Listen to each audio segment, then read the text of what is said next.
Donc, bonsoir tout le monde et bienvenue. Donc, je m'appelle Guillaume Rousseau. Donc, c'est moi qui vais animer votre soirée ce soir. Donc, avant de débuter, je tiens à préciser que je ne suis pas un employé de la ville ni de l'arrondissement, mais je suis plutôt un citoyen de Montréal à qui on a demandé d'animer la séance de ce soir. Donc, j'aurai le plaisir de vous accompagner tout au long des 90 prochaines minutes. Donc, merci d'avoir répondu à l'invitation de l'arrondissement de Verdun pour cette séance d'information et d'échange portant sur le projet d'amélioration et de protection du lac La Coursière. Donc, les objectifs de la soirée sont de présenter l'historique et le contexte liés au projet, présenter l'état de la situation actuelle du lac, présenter les actions prévues pour protéger le lac dans les prochains mois, répondre aux questions des citoyennes et des citoyens. Donc, d'entrée de jeu, si vous avez des problèmes techniques, il y a une ligne qui est offerte pour vous offrir du soutien, donc qui est le 1-877-889-0620. 1-877-889-0620.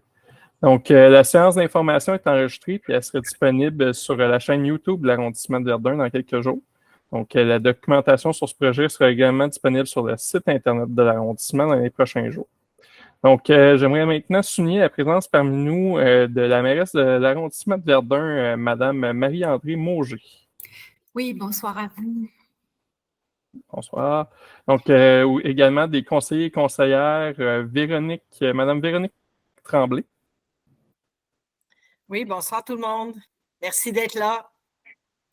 Bonsoir, Madame Céline Audrey Beauregard. Bonsoir tout le monde. Et Monsieur Enrique Machado. Bonsoir tout le monde. Donc, j'aimerais également saluer Monsieur Michel Labrec, qui est conservateur et chef de la division recherche et développement scientifique du Jardin botanique de Montréal depuis 1997 et qui est spécialisé dans le domaine des phytotechnologies. Donc, c'est une nouvelle technique qui utilise des plantes vivantes pour dépolluer l'environnement. Merci. Merci pour cette présentation. Et bonsoir. Et merci d'être tout le monde là. Je suis étonné de voir autant de citoyens. Et c'est bien, c'est une belle marque d'implication. Bravo. Merci beaucoup. Donc, également, Mme Mélanie Lapointe, conseillère en aménagement, service des Grands Lacs, du Mont-Royal et des Sports, est également avec nous ce soir. Bonjour tout le monde. Bien contente d'être ici avec vous ce soir. Puis, au plaisir de répondre à vos questions s'il y en a. Ça, bien, merci beaucoup. Donc, permettez-moi maintenant de présenter le déroulement de la soirée. Donc, comme vous verrez, c'est assez simple. Donc, on va commencer avec Madame la mairesse Marie-André Mauger qui vous souhaiterait la bienvenue, suivie de Madame Julie Mahoney qui est chef de section des projets et des parcs qui présenterait le contexte autour du projet, suivi de Monsieur Steve Badboncoeur qui est ingénieur à l'arrondissement qui vous parlera du projet d'approvisionnement en eau du fleuve. Et par la suite, ce sera Mme Dominique Collin, qui est architecte paysagiste, qui abordera le projet de végétalisation des rives. Tout sera suivi d'une période d'échange, de commentaires et de questions. Ce sera l'occasion de vous entendre. Donc, d'ici là, nous vous demandons de garder les micros fermés, d'écouter et de conserver vos questions et commentaires pour la fin. Donc, je vous expliquerai à ce moment-là le fonctionnement technique du système et les façons de prendre la parole. Donc, vous verrez, ça sera assez simple. Puis, finalement, après les périodes d'échange, la conseillère, Mme Céline Audrey Beauregard, vous adressera le mot de la fin. Donc, ça met fin à mon introduction. Donc, j'invite maintenant Mme la mairesse de l'arrondissement de Verdun, Mme Marie-André Mauger, à prendre la parole. Bonsoir à vous, bonsoir tout le monde. Merci, M. Rousseau. Merci d'être là. On a près de 70 personnes inscrites. On est déjà une quarantaine. On est à la veille d'un long week-end. Là. Certains, c'est congé demain, d'autres lundi. Fait que merci de réserver votre soirée. On a choisi le mode virtuel, peut-être pour que ça soit plus facile pour tout le monde, éviter de se déplacer, faciliter la participation. Je reconnais beaucoup de visages parmi vous, donc je sais que c'est un projet que vous suivez depuis plusieurs années déjà. C'est un projet qui est commencé effectivement depuis de nombreuses années. Là, je pense notamment à l'étude phare là, qui avait été réalisée par Biophilia en 2016 et qui a entraîné déjà une série de gestes et un plan de match qu'on suit. On a déjà investi autour de 2 millions pour le parc La Coursière et le lac. Des travaux sont prévus cette année, végétalisation, apport en eau brute, c'est ce que vont nous expliquer des membres de l'équipe de l'arrondissement. Donc, je remercie aussi les membres des différents services de l'arrondissement pour tout leur travail dans ce parc, puis aussi pour la préparation de la soirée d'aujourd'hui.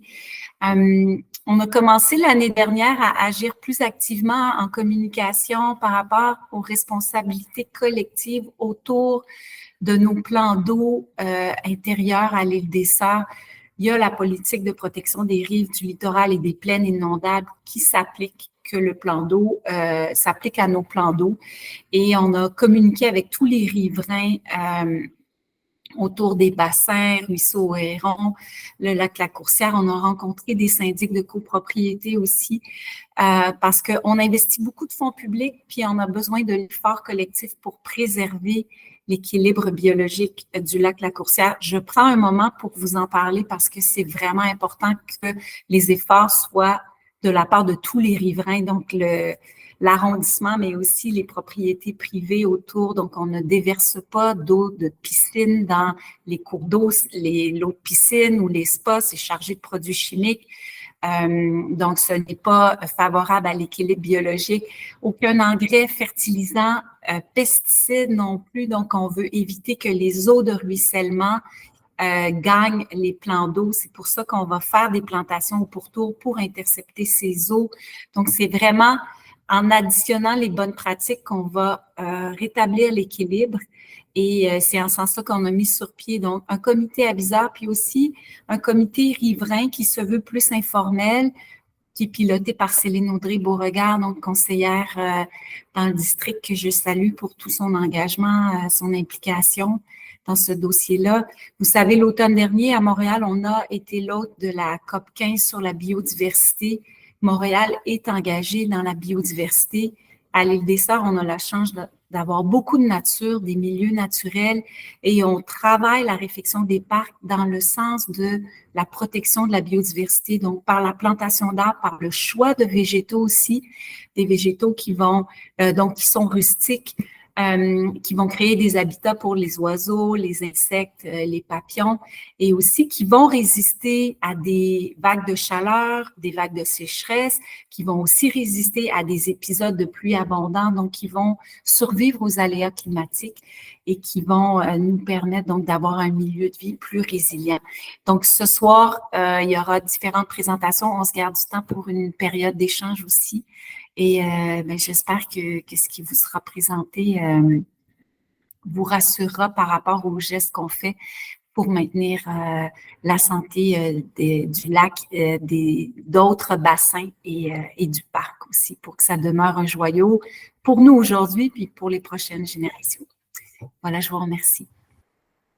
Merci beaucoup, Mme la mairesse. Donc, pour vous présenter le projet, j'invite maintenant 3 représentants et représentantes de l'arrondissement de Verdun, soit Mme Julie Mahoney, chef de section des projets parcs, M. Steve Vadeboncoeur, ingénieur, et Mme Dominique Collin, architecte paysagiste. Donc, en tout, l'ensemble des présentations durera environ 25 minutes et on pourra passer à la période d'échange par la suite. Donc, je cède la parole de Mme Mahoney. Merci, M. Rousseau. Merci, Mme la mairesse. Bonsoir tout le monde. On est très heureux d'être avec vous aujourd'hui. Merci de votre participation. On sait que les lacs La Coursière, le parc La Coursière, c'est un projet phare là, de l'arrondissement. Puis, on y tient tous. Donc, sans plus tarder, on commence dans le vif du sujet. Hein. On a quand même investi des sommes importantes en termes de sommes d'arrondissement pour le maintien des lacs La Coursière. Donc, depuis 2005 jusqu'à 2022, on a quand même dépensé plus de 2,3 millions pour les lacs La Coursière. Et puis, aujourd'hui, on va vraiment vous parler des travaux qui s'en viennent en 2023, qui vont toucher les lacs, maintenant. Vous voyez les projets qui sont en gris-noir, c'est des projets qui sont faits par nos travaux publics. Si vous êtes promené dans le parc La Coursière récemment, vous avez vu qu'il y a des arbres qui ont des points bleus et des points rouges. En fait, c'est pour identifier les arbres pour lesquels il va y avoir de l'élagage. Il va y avoir 101 arbres qui vont être élagués et 28 arbres abattus. Il y a des panneaux également de sensibilisation là, dans le parc La Coursière. Également, il va y avoir des travaux d'électricité qui sont également faits par nos travaux publics. Puis, donc, ces travaux-là vont être faits avant ou après les travaux qui sont envoyés plus à l'externe. Les travaux en bleu, c'est les travaux qu'on va vraiment discuter aujourd'hui. C'est les travaux qu'on a fait un appel d'offres et pour lesquels on espère pouvoir faire des travaux cette année. Donc, il y a la plantation des végétaux le long de la rive et l'approvisionnement des lacs avec l'eau du fleuve, pour un total de 1,2 million. Donc, juste cette année, en 2023, on va avoir dépensé énormément d'argent pour les lacs La Coursière. Donc, on est très fiers de cet investissement-là qui est rattaché à nos valeurs également pour vraiment s'assurer de rétablir l'équilibre biologique du lac. Je ne vais pas passer trop de temps sur cette page-là, mais je pense que c'est important que on vous montre un petit peu où est-ce qu'on en est dans un processus de projet. Le DAP, en fait, c'est le jargon administratif pour dire dossier d'approbation de projet. Et A, B, C, D, c'est à peu près 25 d'avancement chaque lettre. A étant l'idéation, B étant le concept initial, C étant juste avant de partir en appel d'offres, justement, et D étant la période des travaux. Donc, vous voyez, on est quand même très avancé là, pour le parc La Coursière. On est au DAP C. Donc, on est en appel d'offres. Et même pour la renaturalisation, on a déjà octroyé. Donc, on connaît l'entrepreneur qui va faire les travaux cet été. Donc, quelques définitions très, très rapidement. Je vais simplement vous lire la définition de rive parce que je pense que elle est au cœur un peu des travaux qu'on s'en vient faire. Donc, la rive, c'est une bande de terre qui borde les lacs et les cours d'eau et qui s'étend vers l'intérieur des terres à partir de la ligne des hautes eaux. La largeur de la rive à protéger se mesure horizontalement. Et parce qu'on parle de lac, on parle donc d'une bande riveraine à protéger de 10 mètres et on est tenu par la loi sur la qualité de l'environnement et le RAFI, soit le règlement de l'encadrement d'activités en fonction de leur impact sur l'environnement, de s'y conformer. Pourquoi c'est un lac? Je ne rentrerai pas dans le débat, est-ce que c'est un lac, c'est un étang? En fait, le dossier a été vraiment statué au niveau du ministère. On le voit dans les photos des années 1940-1962. Si vous voyez mon curseur, là, je le pointe très, très lentement pour qu'on puisse le remarquer à l'écran. Il y a vraiment un bras d'eau qui s'installe à l'île des Sœurs. On le voit très bien sur la photo de 1962. Puis, on voit également en 1992 que les lacs sont un petit peu plus petits rendus à ce moment-là. Mais parce qu'historiquement, c'est un bras d'eau, pour le ministère, on est considéré comme un lac. Donc, en fait, c'est 3 lacs. Les lacs La Coursière font partie d'un réseau hydrique où on inclut le ruisseau des Hérons et le lac des Battures. Donc, il y a eu un petit historique, là, dans le fond. Rapidement, pour ceux qui n'étaient peut-être pas là depuis en 1990, les premiers rassemblements pour les préoccupations citoyennes et le premier comité citoyen pour la sauvegarde du lac s'est créé. Et il y a eu plusieurs études qui ont été réalisées depuis pour se rendre en 2016 avec, en fait, ce que Madame la mairesse a présenté tout à l'heure, c'est-à-dire Biophilia, qui nous arrivait avec une proposition de solution aux problématiques en 2016. Ces solutions, il y en avait 6. Il y avait l'alimentation en eau, le dragage, la végétalisation de la bande riveraine et la gestion des espèces exotiques envahissantes. Pardon, j'allais dire à côté. Le contrôle de la myriophylle à épis, l'injection d'air et la plantation d'arbres.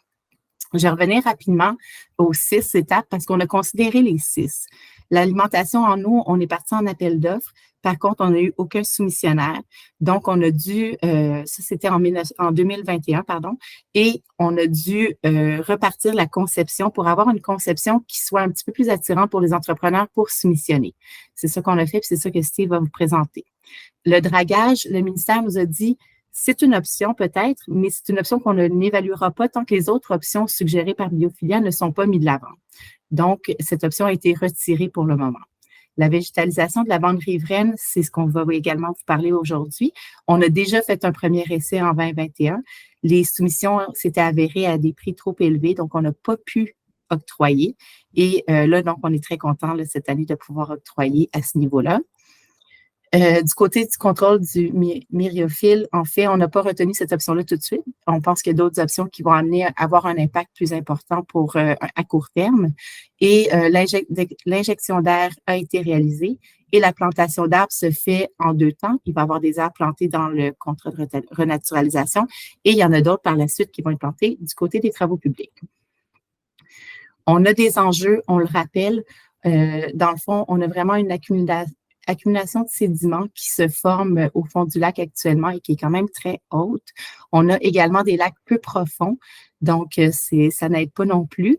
On a des obligations légales, on a un entretien accru. On a également une gestion de risque parce qu'il y a eu de la cyanobactérie qui a apparu l'année passée, qui était quand même assez proche de l'aire de jeu. Donc, on a une urgence d'agir. Et on comprend également que les travaux vont avoir un impact sur les citoyens et que l'application de fertilisants et de vidage de piscine est aussi un enjeu qui a été mentionné tout à l'heure. Donc, pour en venir à la vision et l'orientation, la vision des travaux qu'on vous propose aujourd'hui, c'est de ramener un équilibre biologique dans les lacs en priorisant des méthodes respectueuses de l'environnement, c'est-à-dire de mettre de l'avant et de conserver les caractéristiques et l'identité naturelle et paysagère, de prioriser le caractère environnemental au caractère anthropique, d'utiliser des méthodes éprouvées pour accroître la performance environnementale. On est accompagné par le service des grands parcs et le jardin botanique à ce niveau-là également. Et donc, on vous propose une approche en 2 étapes, l'apport en eau et la végétalisation des rives. Donc, pour la première partie, pour la première étape, je vais inviter Steve à prendre la parole. Merci tout le monde. Merci Julie, bonjour à tous. Donc, je vais vous présenter la partie alimentation en eau à l'instant. Donc, juste avant de rentrer un peu plus dans le vif du sujet au niveau de ce projet-là d'alimentation en eau, j'aimerais faire un petit rappel des bénéfices qui sont attendus par, disons, les 2 projets. Donc, par le rétablissement de l'équilibre biologique des lacs, par la plantation de bandes riveraines, on souhaite disons, augmenter la satisfaction de la population et du même coup la rétention de la population, diminuer les îlots de chaleur, réduction des espèces envahissantes.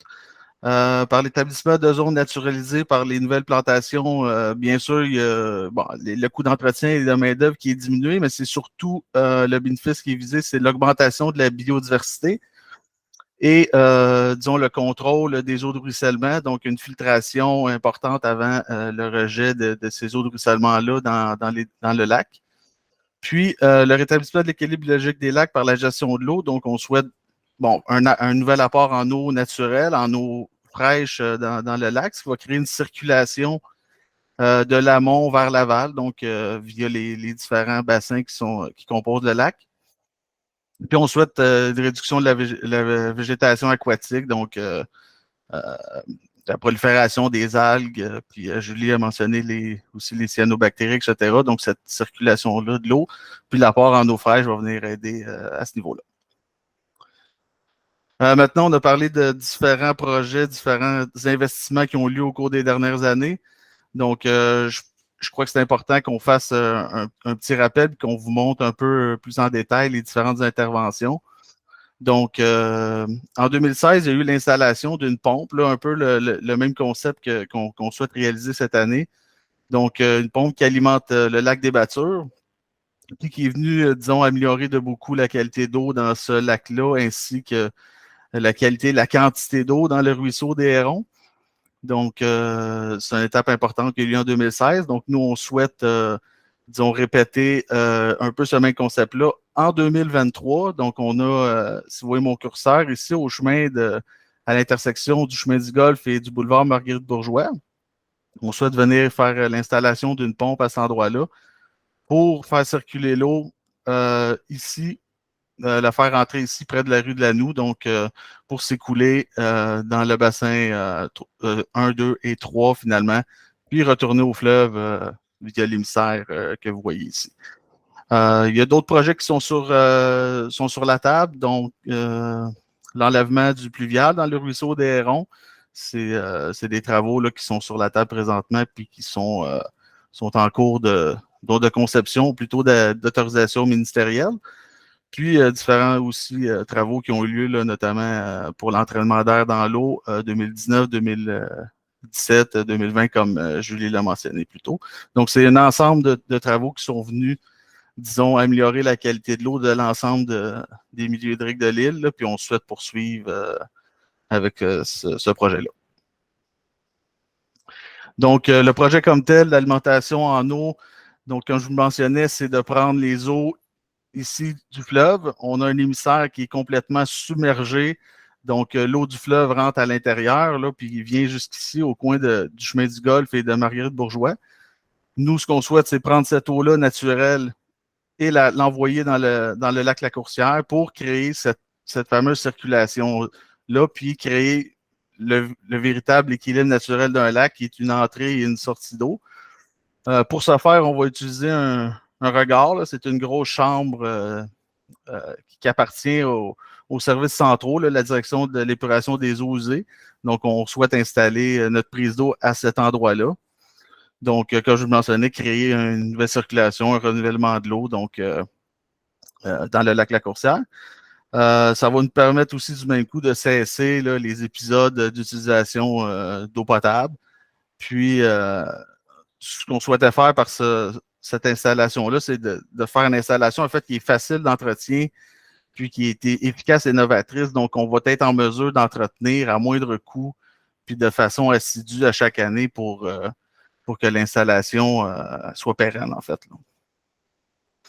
Donc, Julie vous a mentionné un peu l'appel d'offres qui avait eu lieu en 2021, qui malheureusement n'avait eu aucun soumissionnaire. Donc, c'était des travaux qui étaient un peu plus complexes. Là. On installait une nouvelle chambre complètement, là, plutôt que d'installer une chambre existante. Là. Donc, ça a rendu, disons, le projet plus complexe. C'est peut-être pour cette raison qu'il n'y a eu aucun soumissionnaire. Donc, cette année, disons au mois de mai, on a lancé un nouvel appel d'offres avec un concept un peu réinventé. Donc, qui était l'utilisation d'un regard existant avec une pompe complètement à l'extérieur. L'autre concept prévoyait une pompe à l'intérieur de la chambre, ce qui est plus difficile aussi au niveau de l'entretien et de la sécurité pour les travailleurs. Donc, c'est un nouveau concept qu'on a mis de l'avant en 2023. Puis, comme je l'ai mentionné, on est encore en période d'appel d'offres et on espère pouvoir octroyer ces travaux-là. Donc, un peu plus en détail, ici, on se situe au coin justement du chemin du Golfe et de Marguerite-Bourgeois. Donc, en vert, vous pouvez voir la configuration du réseau pluvial. Donc, lors de fortes pluies, on a un écoulement qui va vers le fleuve. Mais lors de temps sec, là, comme on a la plus grande partie de l'été, c'est plutôt l'eau du fleuve qui va venir submerger ici et remplir le chambre, qui est notre lieu de pompage. Donc, nous, ce qu'on prévoit faire, c'est venir installer un cabinet avec la pompe ici sur le sol, dans l'espace vacant qui est situé tout près. Puis, ne vous inquiétez pas, ça ne sera pas des excavations de masse. Donc, on va faire, c'est des conduites qui sont forées dans le sol. Donc, il y a quelques excavations à différents endroits, mais ça ne sera pas l'ensemble de la zone qui sera excavée. Maintenant, naturellement, on a besoin d'une alimentation électrique. Donc, même chose de ce côté-là. On va faire un forage jusqu'au poste de pompage, là, le bâtiment qui est dans le stationnement. Donc, nous, on va prendre notre alimentation électrique de cet endroit-là pour pouvoir venir alimenter la pompe. Donc, de cette pompe-là, on va pousser l'eau jusqu'ici au lac La Coursière. Ça vous donne une idée un peu du type d'installation que vous allez voir. Donc, cabinet fermé, on a à l'intérieur la pompe et puis l'alimentation électrique. Je vous rassure, on va le mettre le plus loin possible des résidences, puis c'est un cabinet qui est insonorisé, donc il n'y aura pas disons, de répercussions là, au niveau des soins qui sont à proximité. Maintenant, le différent plan d'action, ben, on est rendu, disons, printemps, été depuis hier, là, en fait. Là. Donc, on est toujours en période d'appel d'offres. L'appel d'offres a été lancé ce printemps. Donc, on vise à octroyer le mandat le plus tôt possible, là, dans le meilleur des scénarios. Donc, cet été, octroi de ce mandat-là. Puis, on vise aussi à prendre des échantillons d'eau à différents endroits. Là. L'installation dans le cabinet va nous permettre de prendre des échantillons d'eau directement à cet endroit-là. Donc, pour avoir une bonne lecture de la qualité d'eau qu'on va envoyer dans le lac. Bien sûr, on va faire une réunion de démarrage et coordonner, disons, le début du projet. Cet automne, c'est des travaux qui seraient prévus dans l'échéancier en septembre pour se terminer en octobre. Puis, suite à ça, il y aura des suivis de la qualité des eaux pompées et aussi de la quantité. Puis, il y aura des ajustements aux besoins. Donc, il y a eu une évolution budgétaire là, cette année. Donc, c'est un projet qui s'établit à environ 550 000 là, quand on y ajoute l'ensemble des coûts. Donc, on a un 330 000 de coûts de travaux qui est inscrit dans la dernière présentation qu'on avait faite. Donc, quand on ajoute les services professionnels et les contingences de travaux, là, les imprévus qu'il pourrait y avoir durant les travaux avec la surveillance environnementale et la surveillance des travaux, on a un budget d'environ 550 000 qui avait été prévu à ce moment-là. Donc, maintenant, je vais céder la parole à Dominique. Oui, bonsoir. Je suis heureuse d'être avec vous ce soir. Je vais vous présenter la portion 2, la végétalisation des rives. Donc, le projet là, S23007, comme on l'appelle à l'interne, va prendre là, toutes les mesures possibles pour rétablir l'équilibre biologique des lacs. Il va y avoir plantation de nouveaux arbres dans la bande riveraine. Une bande riveraine de 10 mètres, comme on a mentionné un peu plus tôt, là, qui va être végétalisée pour 2500 mètres carrés là, de plantation d'arbres, bustes et de vivaces. On a une stratégie vraiment de zones plantées aux endroits stratégiques, puis des superficies naturalisées à d'autres endroits. Je vais vous expliquer ça un peu plus tard. La plantation va être, dans le fond, va être choisie avec des calibres beaucoup plus grands, plantés densément pour plus d'efficacité et de prise avec une meilleure efficacité. Pardon. Les percées visuelles, je vous rassure, ont été vraiment une des éléments clés lors de la conception parce qu'on a revu les plans qui vous avaient été présentés. Il y a une fauche annuelle de 10 % de la superficie totale qui peut être réalisée par année. Donc, vous allez voir, on a vraiment mis l'accent sur les percées visuelles. L'appel d'offres a été lancé en février. L'octroi de contrat a été réalisé en mai, puis les travaux s'en viennent très rapidement en septembre 2023. Je ne reviendrai pas sur les obligations légales. Julien en a parlé un peu. S'il y a des questions, quoi que ce soit, n'hésitez pas, mais on est tenu là, sur une bande de 10 mètres là, par la politique de protection des rives, du littoral et des plaines inondables. Je vais passer un peu plus de temps sur les coupes. Je crois que c'était une des préoccupations là, qui avait été soulevée. Je voudrais vous montrer là, visuellement les zones de plantation, de quoi ça a l'air en élévation. Donc, vous voyez, bande riveraine de 10 mètres. On a des sentiers, sont conservés. On a gardé une zone de dégagement entre le sentier et la zone de plantation, puis une zone tampon, disons-le, une bande de libre entre le littoral et la zone de plantation. Une stratégie de plantation plus dense, comme j'ai mentionné plus tôt, puis un choix d'espèces indigènes a été vraiment travaillé là, pour une plantation qui favorise la biodiversité, une grande variété d'espèces, une floraison 4 saisons, puis qui est favorable aux pollinisateurs. On parle de 31 arbres, 1137 arbustes, puis 7800 vivaces. La plantation d'arbres qui est incluse dans la bande riveraine a vraiment été choisie pour favoriser, encore une fois, les vues vers le lac, l'aménagement et les choix des végétaux aussi. Comme deuxième coupe type, ici, on est plus en pente un peu plus prononcée. Vous allez voir, la méthode de plantation est un peu différente. Ici, on est en plantation directement dans la pelouse existante avec un sol non remanié pour le moins d'impact possible dans la bande riveraine. On a moins de sol aussi à gérer à sortir du site. Ce que je n'ai pas mentionné non plus tout à l'heure, c'est qu'on a une barrière à sédiments ici qui est placée pour justement protéger au maximum les lacs durant les travaux. Puis, la bande de propreté ou de protection par rapport aux sentiers aussi est conservée. En vue macro, là, je sais que c'est probablement très petit pour vous à l'écran. Je vais zoomer un peu plus tard dans la présentation.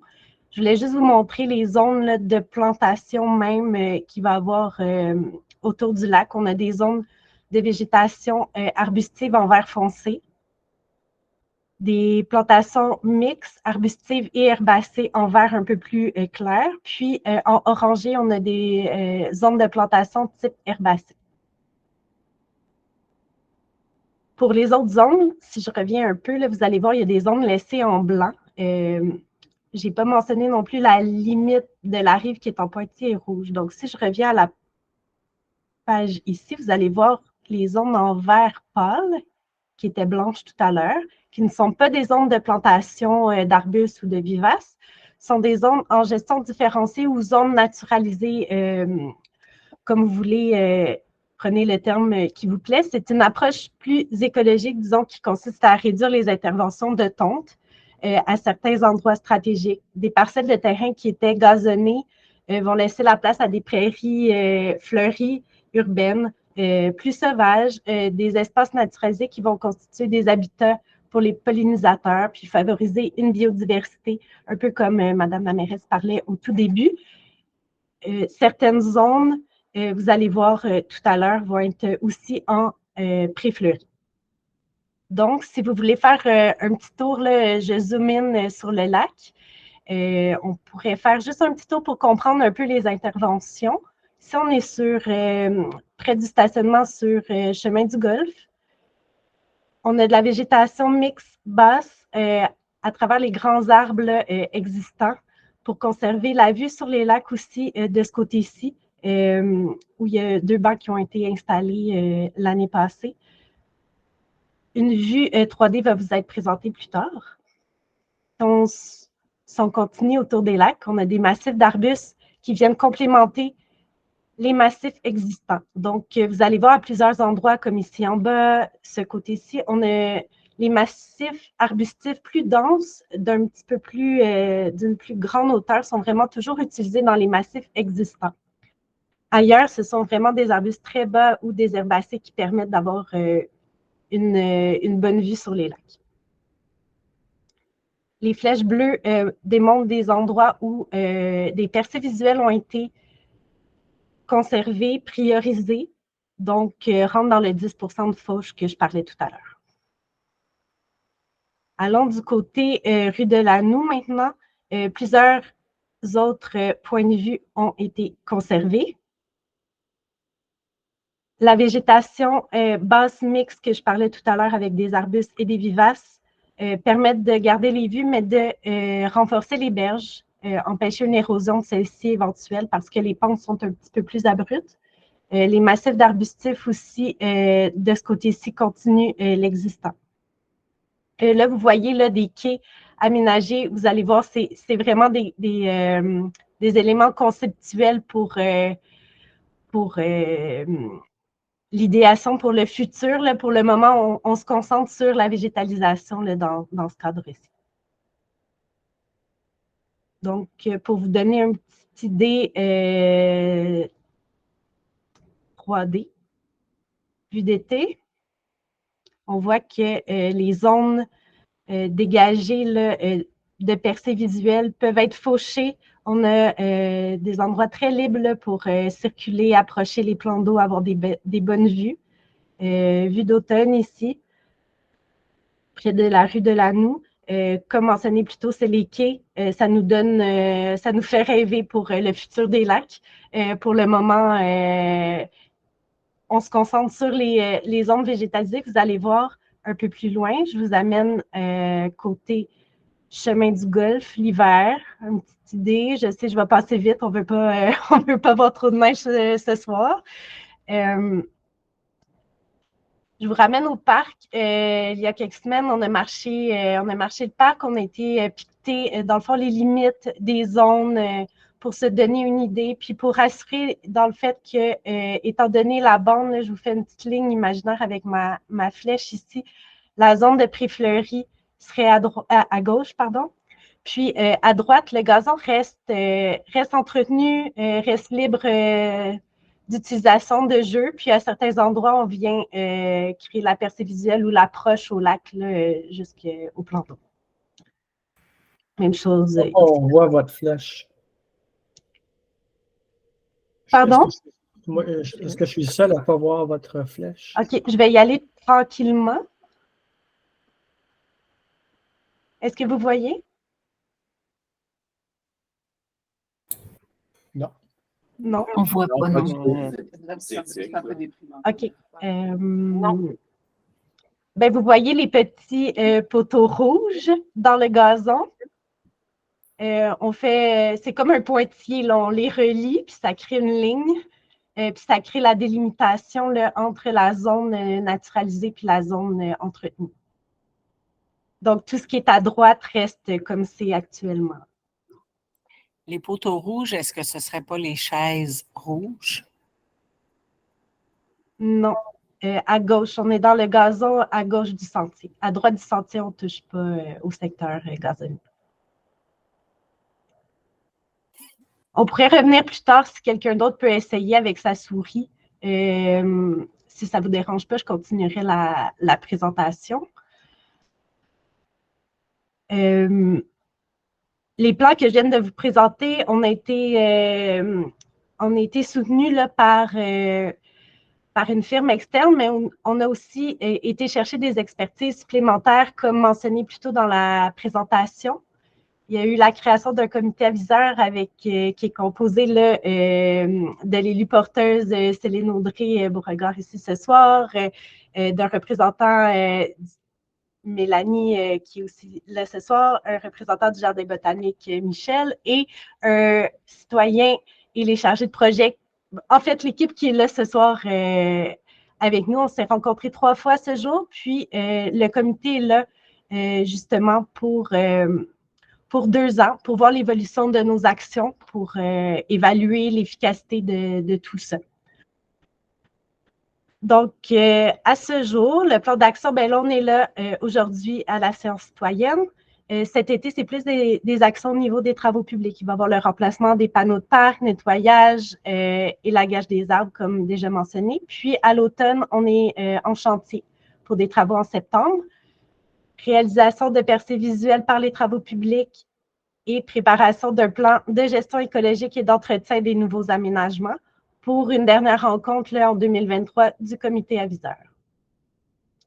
Estimation budgétaire classe D, comme mentionné plus tôt, le contrat est déjà été octroyé à Motexa en mai passé.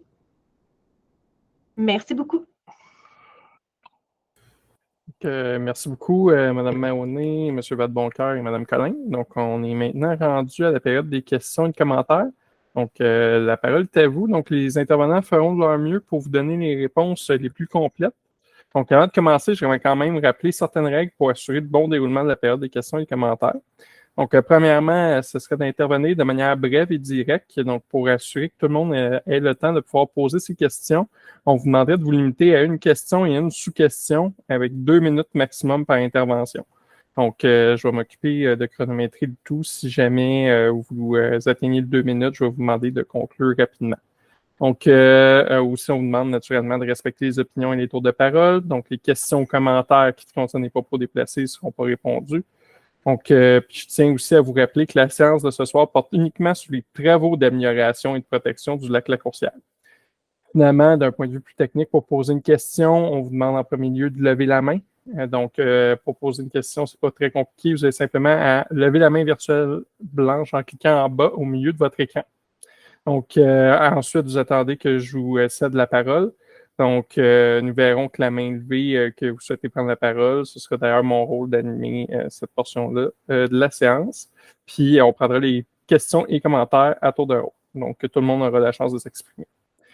Donc, une fois que je vous donne la parole, vous ouvrez votre micro au moment de parler en cliquant en bas au centre à gauche normalement. Et après votre intervention, on vous demanderait de fermer votre micro, question que ça ne devienne pas une cacophonie. Donc, aussi, n'oubliez pas de baisser la petite main virtuelle après votre intervention en recliquant dessus. Donc, le clavardage ou le clavardage sera également ouvert. Donc, on vous demande de demeurer respectueux si vous l'utilisez. Monsieur Mathieu Robert Perron, chargé de communication à l'arrondissement, prendra en note les questions. Il pourra intervenir dans le clavardage à l'occasion. Nous allons répondre aux questions du chat après les questions et interventions verbales. Donc, on vous encourage d'ailleurs fortement à poser vos questions de vive voix autant que possible. Donc, à noter que si on manque de temps pour répondre à toutes les questions ou si vous avez des questions qui vous viennent en tête après les séances, vous aurez jusqu'au 15 juillet pour les poser par courriel à l'adresse verdun-ing@montréal.ca. Donc, on va débuter la période des questions. Donc, je commencerai avec M. Marc Godette. Oui, bonsoir. Merci beaucoup. Merci à tout le monde pour la présentation. J'avais finalement, je dis 2 questions, mais c'est une avec déploiement. La première partie, c'est j'ai rien entendu sur les plans de la ville pour contrôler les quenouilles et phragmites qui sont en train de graduellement étouffer le lac. Et la deuxième question ou sous-question, c'est pourquoi est-ce qu'on doit attendre 2 ans pour faire du dragage? Parce que dans tout ce que j'ai entendu ce soir, j'ai peut-être pas les connaissances techniques, mais je ne comprends pas comment ça peut affecter ou améliorer l'accumulation de détritus dans le fond du lac. Merci, M. Godette. Mme Mahoney. Merci, M. Godet. Merci, M. Rousseau. En fait, je vais peut-être faire un début de réponse, puis je vais laisser aussi mes collègues répondre. 2 choses. En fait, le dragage, on est en attente du ministère. Le ministère nous a fait un refus de dragage en mode pas temporaire, dans le fond. Là, il nous a dit, allez faire vos devoirs pour que si on fait un dragage, ben on va le faire une fois que les autres interventions sont faites pour qu'on n'ait pas à refaire le dragage une 2e fois. Ce que Dominique vous a parlé de la plantation va prévenir que la sédimentation future retourne dans le lac par du ruissellement. Donc, on va être capable de pouvoir un peu mieux contrôler l'apport de sédiments dans le lac avant de faire le dragage. C'est un petit peu ça la demande du ministère à ce niveau-là. C'est pas notre choix premier nécessairement, mais on comprend là, que on veut avoir une gestion durable. Donc, on a un certificat d'autorisation pour la renaturalisation et on a un certificat d'autorisation pour l'apport en eau. On n'a pas de certificat d'autorisation du ministère pour le dragage actuellement. Est-ce que, puis là, j'ouvre la porte là, à mes collègues, est-ce qu'il y a un complément d'information ou on retourne à M. Godet pour la deuxième partie de sa question? Ça va? Oui, M. Godet, est-ce que ça répond à votre question? Julie, si tu permets, moi, je peux répondre à la première partie, c'est-à-dire tout ce qui est les interventions au niveau de la phragmite et des quenouilles. Donc, dans le fond, ça tombe bien lors de la séance du conseil d'arrondissement du début du mois, le 6 juin dernier. On avait une présentation de Nature Action Québec parce que c'est eux qui ont le contrôle de ces végétaux-là, dans le fond. Donc, on continue à pouvoir, dans le fond, contrôler la phragmite. Donc, on a essayé en tentant de l'arracher le plus possible. Et on rappelle qu'au niveau des quenouilles, ben, c'est vraiment au niveau de venir garder des percées visuelles, mais on n'a pas la possibilité là, d'en faire l'arrachage si on veut. Ce qu'on sait, c'est que ça se prolifère dans des zones très ensoleillées. Donc, ça va être par la plantation d'arbres, puis en augmentant les zones ombragées qui, à moyen et long terme, vont réduire et par la présence aussi de d'autres végétaux. Donc, pour ce qui est de cette partie-là de l'entretien du lac, là, c'est vraiment Nature Action Québec qui nous aide à continuer là, dans ce sens-là. Puis, j'invite tout le monde qui tient à voir cette présentation-là. Elle est glissée sur le site Internet lorsque vous allez dans la séance du 6 juin. Je pourrais mettre le lien dans le clavardage. Vous avez accès à cette présentation-là qui fait mention également des diverses interventions pour le lac des Battures et ailleurs dans l'arrondissement.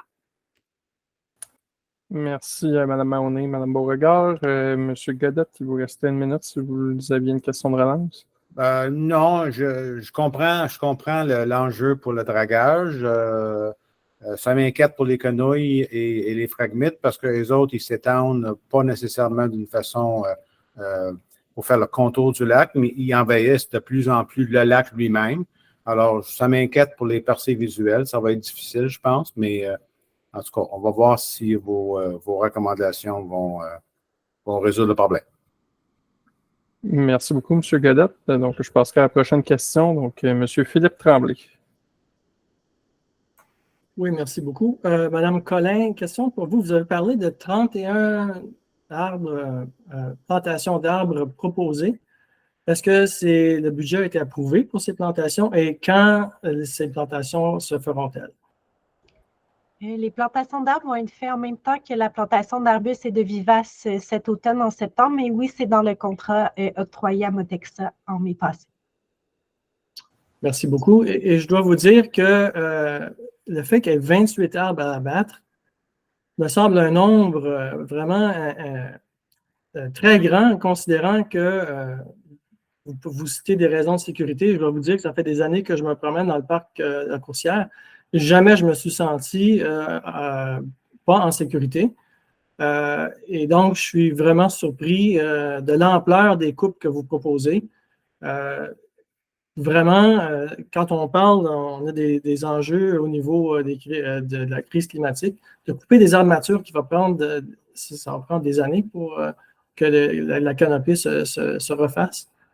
Je ne suis pas sûr que ça me rend en sécurité, ça me met en sécurité d'avoir des coupes si massives dans un endroit si restreint. C'est un commentaire, je n'ai pas vraiment de questions, là, mais je suis vraiment surpris de l'ampleur de vos coupes.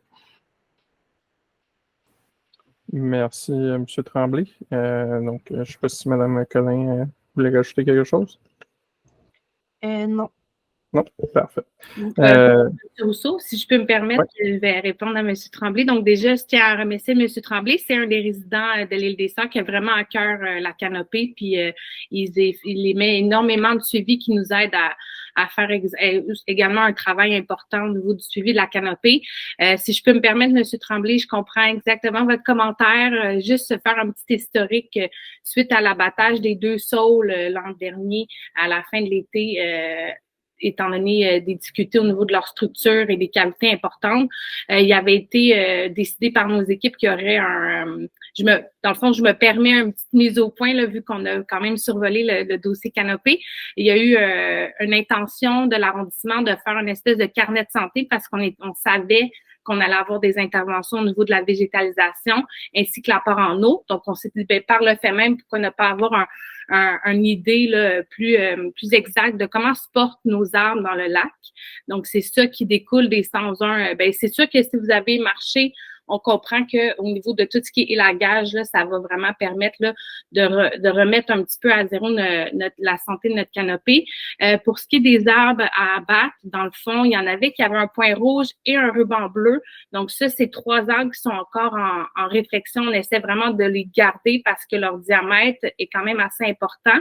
Je sais également que les saules sont un essence d'arbre qui est très apprécié, mais qui a malheureusement une durée de vie qui est un peu plus limitée que d'autres essences. Donc, ça, il faut aussi se garder ça en tête. Et au niveau des 6 autres arbres qui vont être abattus, donc on vient en replanter, oui, 31, mais l'arrondissement est bien conscient qu'il y aura aussi évaluation à peut-être venir réenchérir là, avec d'autres plantations par la suite. Donc, je peux pas tout de suite vous confirmer le nombre ni le moment qui vont être plantés, mais c'est certain que ça reste dans nos réflexions pour en effet encore plus garnir le parc. Et comme je l'ai dit, par rapport à toute la végétation qui est envahissante, on est conscient qu'il faut venir garnir l'ombrage autour des bandes riveraines pour réduire là, cet envahissement-là. Donc, on a vraiment ça à cœur et sur la to-do list, les choses à faire là, par la suite. Merci beaucoup pour votre réponse, Mme Beauregard, et merci de votre implication surtout. Merci beaucoup, Mme Beauregard, M. Tremblay. Donc, la prochaine question serait celle de M. Guillaume Chabot-Proulx. Oui, pardon, mon micro était fermé. Oui, bonjour, Guillaume Chabot-Proulx. J'habite, je suis résident de la rue de Lanoux. Moi, j'avais une interrogation un peu différente là, de celle que j'ai entendue précédemment. Je me demandais, par exemple, je ne sais pas si vous avez suivi cette question-là, mais déjà, votre projet est très, très bien. Là. Moi, enfin, ça se voit que vous avez fait de la recherche et un bon travail, là, donc j'ai pas trop de problèmes de ce côté-là. En fait, moi, ma question, c'était plus, par exemple, quand l'hiver termine, là, il y a des accumulations d'eau qui se font un peu du côté là, du sentier, un peu à l'ouest. Là, j'ai de la misère à décrire exactement où se trouvent ces accumulations-là. À l'ouest du tracé qui est accessible du côté piéton, là, à l'ouest du lac, en fait, là, du deuxième lac. Là, bref, j'ai de la misère à décrire ça. Mais en fait, je me demandais, est-ce que cette plantation-là, cette nouvelle aménagement permettait, par exemple, une meilleure absorption là, de l'eau de ce côté-là ou est-ce qu'il y a des changements de ce côté-là? Est-ce que ça a été pensé? Parce que là, par exemple, je pense à certaines zones là, qui sont vraiment comme impraticables euh, quand la neige fond. C'est normal là, du bord de l'eau, mais je me demandais, est-ce que ça a ces facultés-là? Est-ce que vous avez pensé à ça? Ma question s'adresse à n'importe qui est prêt à y répondre. Merci beaucoup. Madame Mahoney? En fait, oui et non. Je pense que ma réponse, elle serait pas directe. Il y a deux choses. En fait, déjà, en augmentant notre plantation puis notre diversité, c'est sûr qu'on va venir aller chercher plus d'eau là, au niveau des sols pour qui va être absorbé par ces plantes-là, évidemment. Je sais pas exactement il est où votre sentier, là, fait que c'est un petit peu difficile de le pointer du doigt puis de voir exactement si les plantes sont adjacentes au sentier ou non. Mais du côté, on ne fait pas de reprofilage là, du parc actuellement. On essaye vraiment de rentrer dans le parc d'une façon très écologique. On n'enlève pas le gazon nécessairement. On va à des endroits où on n'aura pas le choix là, pour venir planter, mais dans la pente, par exemple, on va vraiment venir morceau par morceau venir déposer les plantes.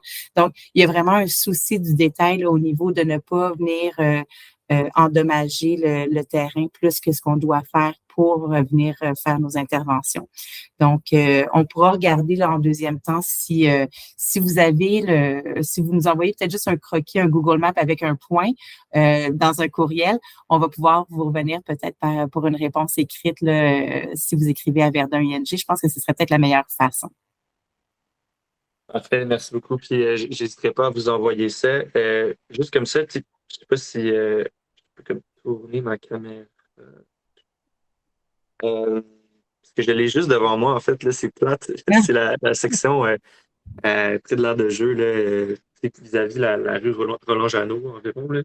Je dirais que c'est plus de ce côté-là, mais il y en a pas mal tout le tour, là, donc c'est difficile à saisir exactement les zones, mais je vous enverrai ça, il n'y a pas de souci. Merci beaucoup. Merci. Parfait, merci beaucoup. Donc, pour la prochaine question, je passerai la parole à Madame Geneviève Gué. Bonsoir, merci pour la présentation. Une petite question peut-être un peu plus technique sur la question de l'apport en eau. Peut-être une question pour Monsieur Vadeboncoeur. Sur la diapo, je pense que c'était la diapo 26, mais on voit que la prise d'eau est vraiment la prise d'eau, la nouvelle prise d'eau qui va amener de l'eau au lac La Coursière est vraiment dans l'émissaire du lac des Battures, l'émissaire qui s'en va vers le fleuve. Et M. Vadeboncoeur a mentionné quelque chose tout à l'heure en rapport avec les sécheresses et les fortes pluies.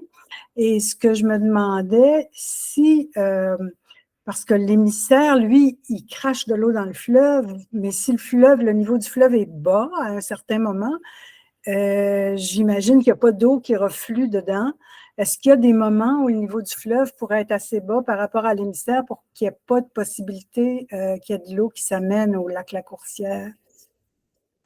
En cas d'une longue sécheresse, par exemple. Parce que moi, au départ, je croyais que la prise d'eau, qu'il y aurait vraiment une prise d'eau dans le fleuve qui serait indépendante de celle de l'émissaire. Parfait, très bonne question. Non, en fait, il y a toujours le niveau du fleuve varie pas beaucoup, malgré ce qu'on en période d'étiage ou en période de crue, là, on parle de quelques pieds de différence à cet endroit-là. Puis, si on est au niveau les plus bas historiques, là, la prise d'eau va quand même se situer plusieurs pieds en bas du niveau le plus bas historique. Donc, cet émissaire submergé-là est, je vous dirais, 2 mètres sous le niveau de l'eau. Donc, le fleuve, on ne peut pas dire jamais, mais ne pourrait pas, là, à court, moyen terme, être aussi bas que ça. Là. On aurait de très graves problèmes. Donc, non, il y aura toujours assez d'eau dans cet émissaire-là pour alimenter le lac La Courcelle. Merci. Merci beaucoup. Prochaine question, Monsieur Grégory. Bonsoir, Grégory Gallardo et René Méthode. On demeure sur la rue de la Savoyenne. Une question, c'est concernant les odeurs nocives qu'on sent qui proviennent du lac. Est-ce que les interventions que vous proposez ce soir, est-ce que ça va les éliminer à 100% ou est-ce que ça, on va continuer les senteurs jusqu'à temps que le lac soit dragué? Je pense que j'enverrai la question à Steve, si vous me permettez. Oui, pas de problème. On parle d'odeur nauséabonde, par exemple, due à l'eau stagnante ou Oui, par exactement. rapport à des... Oui, Steve, comme la semaine dernière, si tu marchais au bord du lac, tu sens Ouais. qu'il y a un swamp. Il y a un senteur de swamp, des œufs pourris, etc., qui proviennent du lac. OK. Ça arrive souvent. Là. Ouais, c'est pas la première fois que vous entendez ça, c'est sûr. Non, non, absolument. Donc, effectivement, l'alimentation en eau, on l'espère, va venir régler ce problème-là. Donc, plutôt que d'avoir une sécheresse puis de l'eau qui est stagnante, normalement, les bassins qui sont les plus en amont, les plus hauts, là, qui se déversent vers le gros bassin principal, eux devraient toujours être remplis d'eau. Donc, ça va certainement diminuer fortement les odeurs. Là.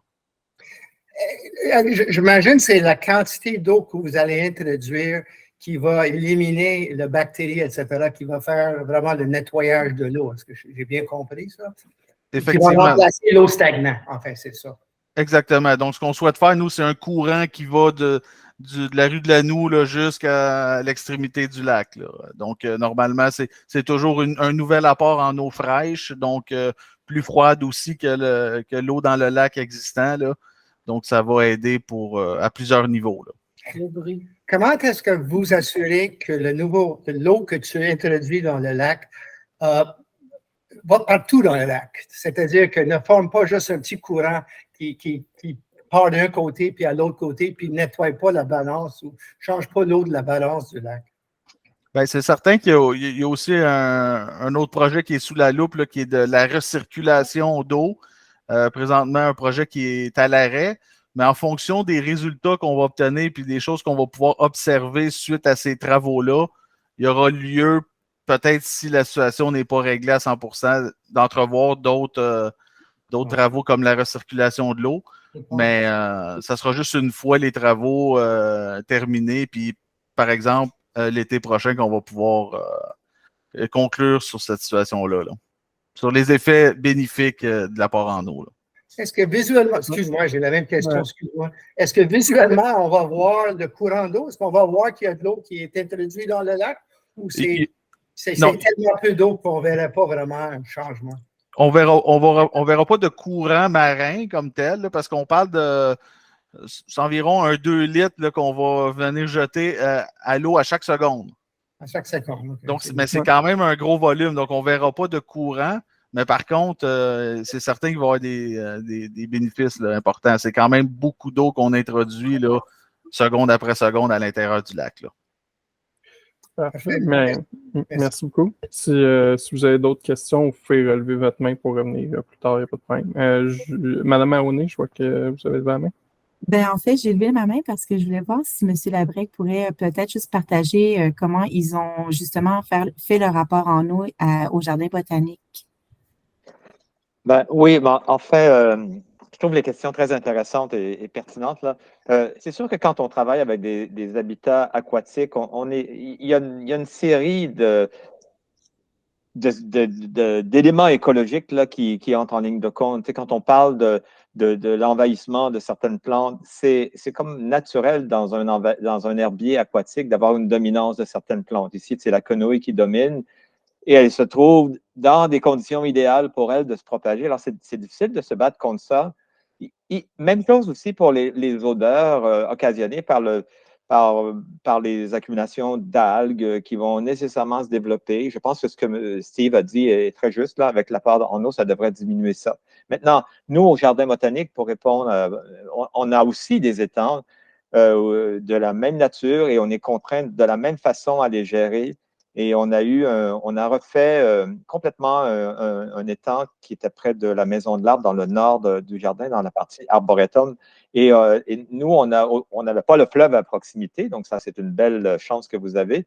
Nous, on a dû créer un puits artésien, et on s'alimente d'un puits artésien un peu de la même manière que vous le faites pour avoir un apport en eau propre et maintenir les niveaux des eaux et s'assurer qu'on a une qualité d'eau la meilleure possible. On fait circuler cette eau-là, donc on a aussi créé une circulation par une pompe qui assure la circulation depuis le réservoir du puits artésien jusqu'à notre étang. Et puis, on fait passer cette eau-là par une cascade qui amène de l'oxygène à l'eau et donc aussi une qualité d'eau meilleure. Ceci étant dit, on a les mêmes problèmes inhérents à la gestion d'étangs qui sont soulevés. Et moi, je trouve remarquable tout ce qui a été dit jusqu'ici pour prendre tous les moyens possibles, dans la mesure du possible aussi, avec les contraintes, en guillemets, là, qu'on a avec la gestion des rives, etc.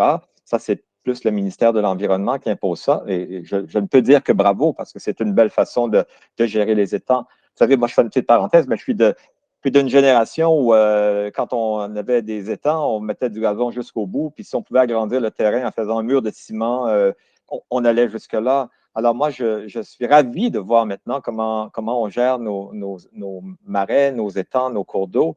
Et puis ça m'impressionne de voir que c'est des mairesses, des élus et des jeunes gestionnaires là, qui ont cette vision écologique beaucoup plus adéquate pour gérer ça. Donc, moi, je suis tout à fait enchanté d'entendre ce que j'entends ce soir-là. Merci beaucoup, M. Labrec. Donc, je passerai la parole pour la prochaine question à Mme Anne Gagné.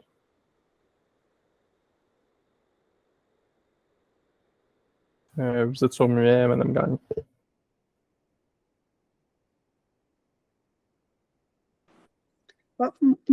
Je voudrais vous remercier pour tous les beaux projets que vous avez. Ma question, c'est la curiosité. J'imagine que vous avez évalué combien d'années ça va prendre avant qu'on voit des résultats positifs. Merci. Mme Mahoney. Ben, en fait, ça va peut-être dépendre aussi de chacun des projets. Là. Chaque projet a son cycle de vie. Puis bon, Steve, Dominique, vous pourrez me compléter. Du côté de Steve, le projet d'apport en eau est assez immédiat. Du moment qu'on va avoir l'apport en eau qui va être continu, là, on va vraiment voir des changements assez significatifs. Du côté de la plantation, le temps que certaines plantations prennent, on le voit, là, des fois en zone renaturalisée, on peut aller jusqu'à 0,3 ans là, pour s'assurer que la plantation prenne bien. Puis une fois que le Dominique a levé la main, là, fait que c'est plus elle l'experte, je vais la laisser poursuivre. Si je peux complémenter, dans le fond, je l'ai déjà mentionné dans la présentation, mais le choix de calibre, je ne parle pas de hauteur de végétaux, mais de calibre de peau a été choisi plus gros pour avoir un effet plus rapide. Souvent, dans les projets, on réduit pour une question de coût. Dans ce cas-ci, on va avoir des résultats assez rapides. Donc, on a été avec des choix un peu plus gros dès le départ. Puis, on va aller planter très serré. Donc, la densité va être là rapidement. C'est sûr qu'au niveau des pré-fleuris, comme on sait, il y a 3 ans avant d'avoir des résultats plus visuels, mais en termes écologiques ou en termes de poussée, ça devrait être assez rapide. Voilà. Merci beaucoup. Est-ce que vous aviez une question de relance, Mme Gagné? Là, parce que je sais qu'il y a la plantation des arbres. Avant que ça fasse de l'ombre, je suis curieuse de voir là, comment ça va être géré, ça, parce que ça prend au moins une 30aine d'années avant qu'un arbre soit d'une grosseur respectable. Merci, Mme Gagné. Mme Mahoney? En fait, peut-être pour regarder peut-être dans les meilleures pratiques là, au niveau de la plantation, je ne sais pas si Mélanie, est-ce que qui travaille au Grand Parc, là, dans tous les grands projets à Montréal, est-ce que tu voudrais intervenir? Ben, oui, je suis là. Donc, pour le temps que tu sais, avec les plantations, oui, les arbres, ça prend du temps avant de faire une canopée qui est digne de ce nom puis qui va faire beaucoup d'ombre. Mais dans notre bande riveraine, on prévoit aussi certains arbustes qui vont venir faire une certaine ombre. Donc, on a ça qui va venir jouer quand même assez rapidement. Puis tu sais, je pense qu'après ça, on travaille aussi avec du vivant, là. Donc, tu sais, c'est sûr on a un certain délai, on va peut-être avoir de l'entretien, du remplacement de certaines plantes en fonction de comment ça va pousser, puis tout ça. Donc, c'est pour le temps exact là, de comment ça prend. Souvent, dans des projets de restauration de berges, tu sais, on se donne un 3 à 5 ans, là, vraiment, là, avant d'avoir quelque chose qui est comme qui s'approche de notre objectif, là. Puis après ça, ben, c'est pas fini, hein? Donc, tu sais, il y a toujours moyen de venir améliorer le projet puis de faire une gestion un petit peu adaptative là, de notre bande riveraine là, en fonction des besoins, là, si c'est nécessaire. Là. Merci.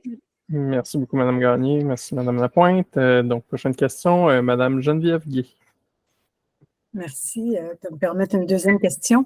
C'est plus sur le côté des plantes. On nous avait dit, une des dernières fois là, qu'on avait rencontré le biologiste, que le fait de créer de l'ombre sur les phragmites, sur l'étang, en fait, sur le lac, sur les phragmites, sur les quenouilles, sur les algues, ça allait aider à les contrôler.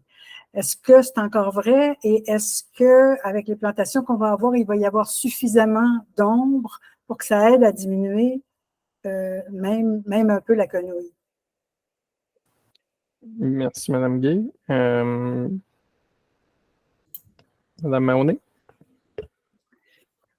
En fait, je pense que Mélanie pourrait répondre, ou Dominique aussi, là, mais ça me tente de dire oui. J'aime comment Mélanie dit, on travaille avec du vivant. Fait que c'est pas une solution miracle. Tu sais, on travaille pas avec du noir ou blanc, là, on travaille dans des zones grises souvent. Mais oui, puis on peut le voir déjà, le ruisseau des Hérons, là, quand on s'en va vers le ruisseau des Hérons, on le voit où est-ce qu'il y a de la phragmite puis où est-ce qu'il n'y en a pas. Il y a un arbre à un endroit où est-ce que les gens viennent, là, puis à cet endroit-là, pourquoi ils viennent? C'est parce qu'il n'y a pas de phragmite. Puis pourquoi ils viennent aussi? C'est parce qu'il y a un arbre, justement, qui fait qu'il n'y a pas de phragmite. Fait que ça aide à certains endroits, mais je pense pas que c'est la seule solution. Mais oui, ça fait partie des solutions. Merci beaucoup, Mme Mahoney. Merci, Mme Gay. Prochaine question, M. Yvon Grant. Bon. J'ai un écho ici. Est-ce que c'est mon problème? Je pense que ça vient de votre côté, M. Grant. Vérifiez si vous n'avez pas deux onglets d'ouvert de la même rencontre. Il semblerait que vous avez deux fois un onglet. Vous m'entendez mieux maintenant? Non? La même chose. J'ai seulement un onglet. Désolé, c'est vrai. Oui, c'est à la technique. Je vais essayer de voir si, dans le fond, ouais, vous êtes connecté deux fois. Si Mathieu, tu peux sortir peut-être le deuxième Yvon Grant dans la liste, ça devrait régler le problème. Oui. Je me saisis. Ça ne devrait pas être bien long. On va juste laisser le temps de régler le problème. C'est réglé? OK. Vous m'entendez? Ça va bien? Là, ça j'ai deux sujets différents. Est-ce que je dois revenir pour un deuxième sujet ou bien... Vous avez droit à une question puis une question de relance. Donc, vous pouvez, mais je peux revenir pour une deuxième question après. Oui. OK. La première question, c'est au niveau, disons, le premier intervenant, M. Godette, on parlait de dragage. Et j'ai l'impression que tout va être fait à reculons en réalité. On va faire une végétalisation pour une dépense d'un demi-million et cela ne va en rien régler finalement les plantes envahissantes qui sont là, ne va rien régler, disons, la sédimentation dans les étangs. Et si vous parlez de dragage possible dans le futur, je ne sais pas si les gens qui sont ici ce soir ont eu connaissance du dragage qu'il y a eu au lac La Coursière il y a bon nombre d'années et les immenses dégâts que ça peut faire, disons, autour. Alors, vous avez une belle végétalisation. Tout est beau sur une bande de 10 mètres, 30 pieds. Et vous allez amener des pépines de tous les côtés ensuite pour faire du dragage. Je n'arrive pas à comprendre comment vous allez vous en sortir de ce côté-là. Et, disons, l'autre aspect que j'aimerais amener, j'ai tantôt mon Internet a flanché et quand je suis revenu, c'était juste la fin d'un commentaire de M. Labrec du Jardin botanique. Et je me questionne finalement parce que M. Labrec avait déjà dit dans le passé à propos de l'étang de la Maison de l'Arbre de Frédéric Bach, un très beau travail qui a pris 2 ans. Finalement, quand ils ont voulu commencer, il avait dit une fois que les plantes envahissantes sont là, il faut partir à zéro. Et ce qu'ils ont fait finalement, ils ont dragué au complet, partir à zéro. Et ici, finalement, j'ai l'impression qu'on va reculons. Voilà. Merci, M. Grant. Madame Mahoney. Ben oui, en fait, effectivement, là, il y a eu du dragage là, au niveau du jardin botanique. Donc, peut-être, Michel, est-ce que tu pourrais nous parler un petit peu de l'espace que ça prend pour faire le dragage? Puis, l'idée aussi, c'est que dans les plans là, que vous avez vus, qu'on va vous partager, il y a des ouvertures où est-ce que justement on peut venir intervenir pour le dragage sans avoir à intervenir où les plantations sont. Fait qu'il y a déjà eu une réflexion par rapport à où on pourrait venir pour le dragage et où on ne viendrait pas pour le dragage. Là, je vois que Dominique a levé la main aussi, là, fait que Michel ou Dominique, là, comme vous voulez. Mais c'est très, très court comme intervention. Dans le fond, juste pour ajouter à ce que tu viens de dire, Julie, dans le fond, il n'y a aucun arbre planté qui est prévu dans les accès pour un futur dragage, ni aucune plantation. On est vraiment dans les zones différenciées et dans les zones de percée visuelle souvent. Donc, ça a été pensé en amont. Voilà. Oui.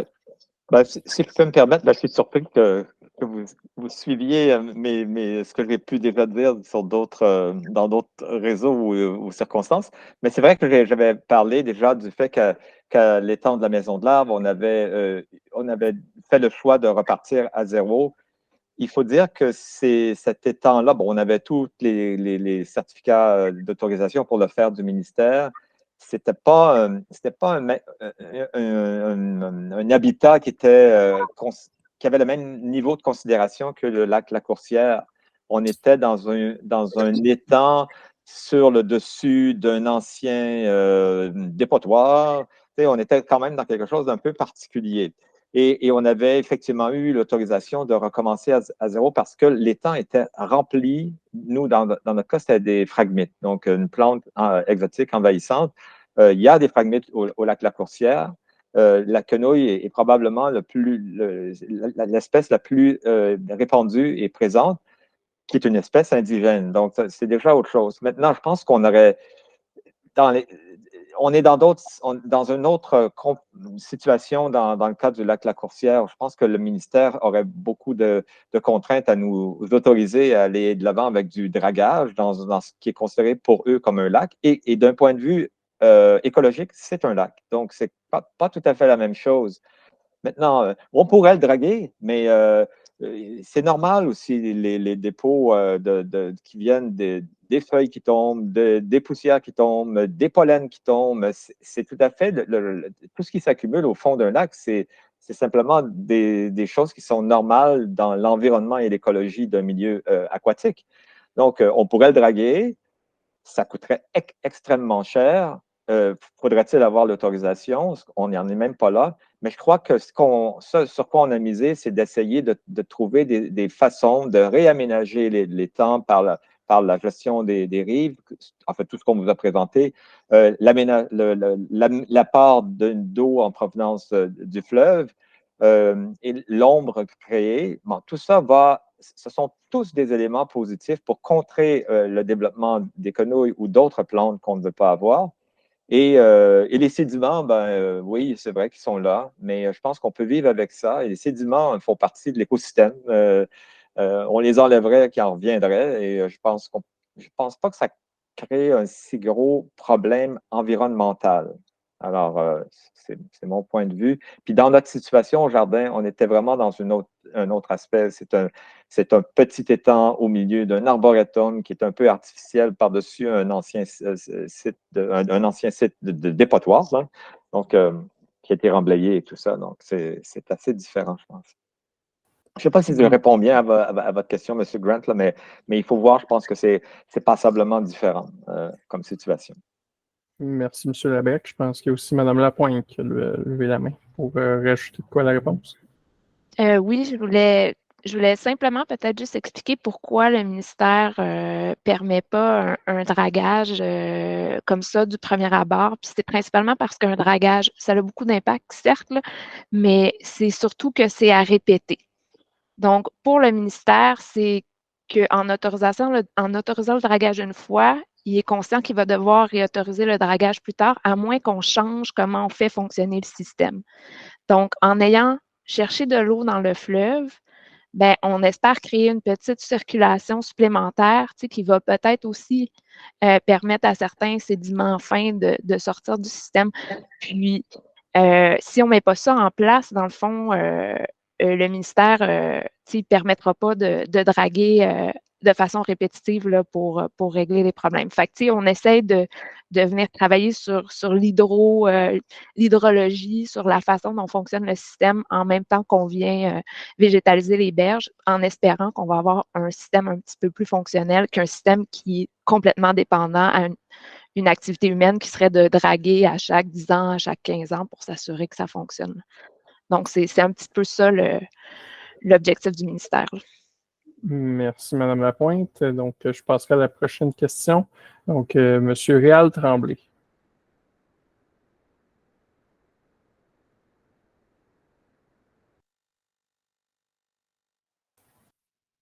Monsieur Tremblay. Vous êtes sur, je ne sais pas si vous parlez, mais vous êtes sur muet.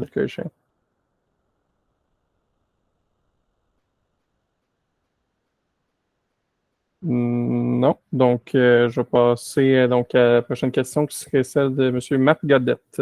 Donc, ça va être notre dernière question pour la soirée. Après ça, on va passer aux questions du chat et à la conclusion. OK, merci. Je reviens pour une question qui s'est faite soulever tantôt sur les odeurs. Effectivement, j'habite, moi, sur Langeano et on marche le parc régulièrement. Effectivement, il y a des odeurs nauséabondes qui ne sont pas vraiment plaisantes. Par contre, quand j'ai vu votre présentation, vous expliquez que la connexion pour l'apport d'eau du Saint-Laurent au lac, il va y avoir une connexion électrique à un petit bâtiment qui se trouve sur le chemin du Golfe à l'angle de l'entrée de Delanou. Si j'ai bien compris, ce petit bâtiment-là, qui existe déjà, lui-même cause des odeurs, que j'ai de la difficulté à comprendre pourquoi est-ce qu'il y a des odeurs qui émanent de ce bâtiment-là. Alors, je ne sais pas si vous pouvez m'éclairer là-dessus. Merci, M. Godette. Mme Mahoney? En fait, je redirigerai la question vers Steve à ce moment-là. Oui, il n'y a pas de problème. Écoutez, pour les odeurs en particulier de ce poste de pompage-là, disons que je me l'explique mal. C'est un poste de pompage d'eau pluviale. Donc, normalement, il ne devrait pas y avoir ce type d'odeur-là, à moins que je me trompe, là. Donc, puis nous, dans le fond, on vient s'alimenter, juste une alimentation électrique, donc il n'y aura pas de... Ça ne va pas venir amplifier le problème au lac La Courtière comme tel, là. Donc, nous, on s'approvise au niveau électricité à cet endroit-là, puis au niveau apport en eau à un autre endroit, là, qui est l'eau du fleuve, là. Ben, écoutez, je comprends votre questionnement, mais je vous assure que je marche à côté de ce poste de pompage-là régulièrement, et puis il y a des odeurs très fortes qui se dégagent de là. Alors, je vous encourage à examiner la situation parce que ce n'est pas normal, ça. Merci, M. Godette. Donc, on va procéder avec des questions qui avaient été posées dans le clavardage. Donc, il y avait une question qui a été posée par M. Anthony Gagnon qui est: y aura-t-il des zones fermées temporairement lors des travaux? Donc, Mme Mahoney. La réponse est oui, il va y avoir des zones fermées. Dans le fond, quand on est en gestion contractuelle, on est en maîtrise d'œuvre. Donc, pour s'assurer qu'il y a un espace qui est dédié à l'entrepreneur, un pour utiliser pour déposer ses outils et ses équipements, mais également pour protéger les plantes. Donc, peut-être du côté, et Steve et Dominique, les deux projets peuvent travailler en parallèle. On n'est pas obligé d'attendre qu'un projet finisse pour que l'autre commence. Les deux maîtrises d'œuvre vont se séparer. Peut-être celui qui est le plus important, c'est peut-être du côté de la renaturalisation. Dominique, si tu veux compléter là, au niveau du parc, comment ça va se décliner? Absolument. Il y a encore des zones qui sont méconnues étant donné que la rencontre de démarrage avec l'entrepreneur n'a pas été effectuée à ce jour. Ce qui a été entendu lors de l'appel d'offres, c'est qu'il n'y aura pas de fermeture de parc ou d'accès au parc. Il va y avoir des zones dédiées à l'occupation de l'entrepreneur qui vont être déterminées lors de la rencontre de démarrage. Puis l'entrepreneur devrait fonctionner par zone. Donc, il va devoir se transporter en fonction de ses zones de travaux, mais il ne devrait pas occuper le parc au complet pour permettre un usage du parc quand même pour les riverains. Merci beaucoup. Donc, on va essayer peut-être une dernière fois. Monsieur Tremblay, Monsieur Réal Tremblay, je ne sais pas si vous êtes là pour poser votre question.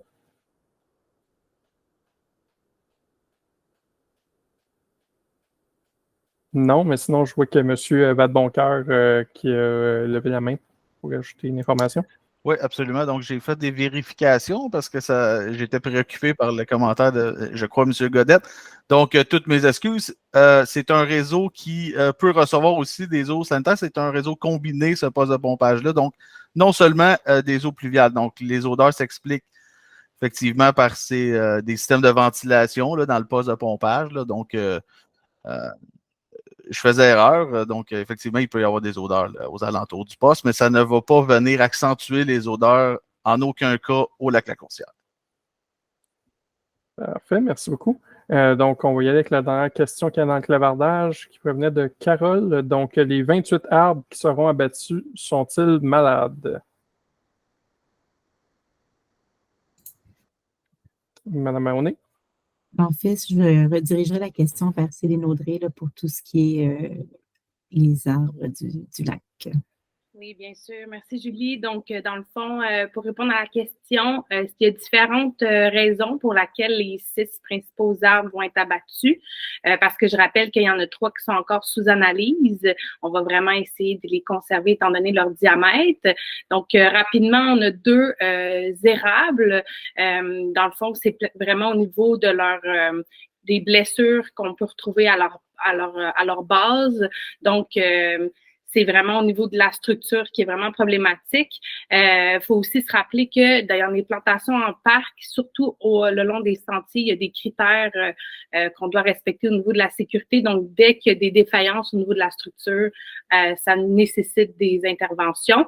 Donc, je peux aussi souligner qu'il y a des blessures au collet là, dans un des érables. Donc, c'est pas au niveau des maladies, c'est vraiment au niveau de leur système là, qui en est venu à bout. Ensuite, on a 4 interventions au niveau de saules. Donc, encore une fois, c'est au niveau des cavités d'ouverture de 50% et plus, une grande présence de bois mort, de blessures qui sont quand même assez importantes, des fois jusqu'à 1 mètre de haut. Donc, encore une fois, c'est vraiment la vie qui les a maltraités, si on veut, là, qui nous pousse là, à les abattre, malheureusement.